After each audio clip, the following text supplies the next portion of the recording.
ही कथा आहे आई आणि बाबाची, जे आयुष्यभर मुलासाठी खूप काही करतात, पण त्यांना शेवटी काय मिळालं. नमस्कार स्वामी भक्तांनो, श्री स्वामी समर्थ. तर चला आजच्या कथेला सुरुवात करूया. एका गावात एक छोट्याशा घरात एक जोडपे राहत होते. लग्नाला 1-2 वर्ष झाली होती.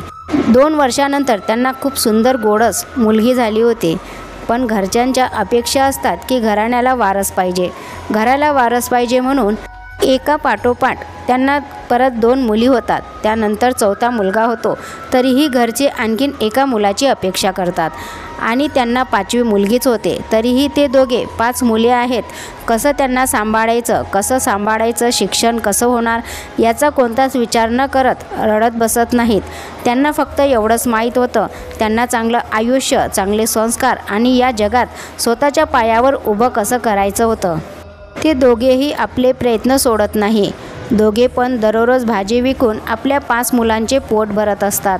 दिवसरात्र एक करायचं. कधीकधी स्वतः उपाशी राहून मुलासाठी पोटाला चिमटा लावून दिवसभर उन्हात भाजी विकायचे. पण मुलाचे सगळे हट्ट पुरवायचे. मुलं हळूहळू मोठी होत गेली, तसतसे खर्च वाढत गेलेत. दररोज दोघे पण भाजी विकायचे, पण मुलांना वाढवण्यासाठी, त्यांच्या शिक्षणासाठी पैसे पुरत नसत. हळूहळू खर्च वाढत गेला आणि मग त्यांनी नाईलाजाने पैसे व्याजाने घेतले आणि मुलाचे शिक्षण पूर्ण करत गेले.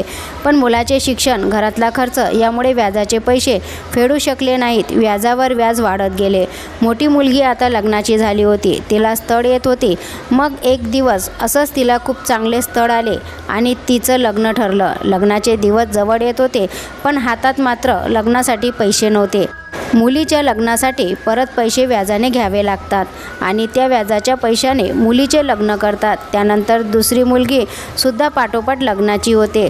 तिचे शिक्षण पूर्ण झाल्यावर तिचेसुद्धा लग्न होते आणि ज्या महिन्यात दुसऱ्या मुलीचे लग्न झालेलं असते, त्याच महिन्यामध्ये तिसऱ्या मुलीचेसुद्धा लग्न होते. अशा प्रकारे तिघींचे लग्ने होतात. पण ते दोघे व्याजाने पार बुडून गेलेले असतात.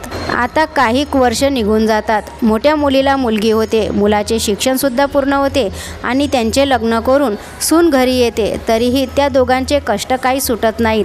आयुष्यभर राबत राहतात. मुलांच्या लग्नालासुद्धा काही वर्ष होतात.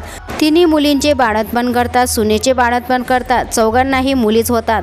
फक्त शेवटच्या मुलीचे शिक्षण बाकी असते.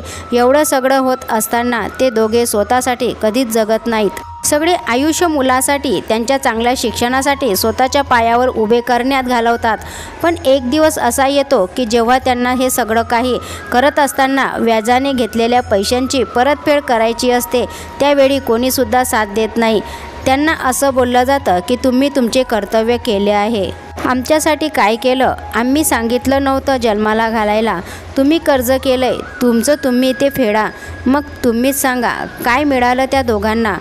मुलं लहानचे मोठे करून तळहातावरच्या फोडासारखे जपले. त्यांना स्वतःच्या पायावर उभे केले. संसाराची घडी बसवून म्हाताऱ्या वयात कोणाची साथ मिळाली नाही. अजूनही ते दोघे लोकांचे कर्ज फेडण्यासाठी कष्ट करतात. होत नाही तरीही आजही रोज भाजी विकायला जातात. का? कशासाठी? तर मुलांसाठी. कर्तव्य केलं होतं म्हणून. आणि शेवटी त्यांना काय मिळालं? म्हणूनच मला तुम्हाला आज या कथेतून एक गोष्ट सांगायची आहे, ती म्हणजे आई बाबांना तुमचे कर्तव्य म्हणून तरी सांभाळा. त्यांना अशा मरण यातना देऊ नका. धन्यवाद. श्री स्वामी समर्थ. जय जय स्वामी समर्थ.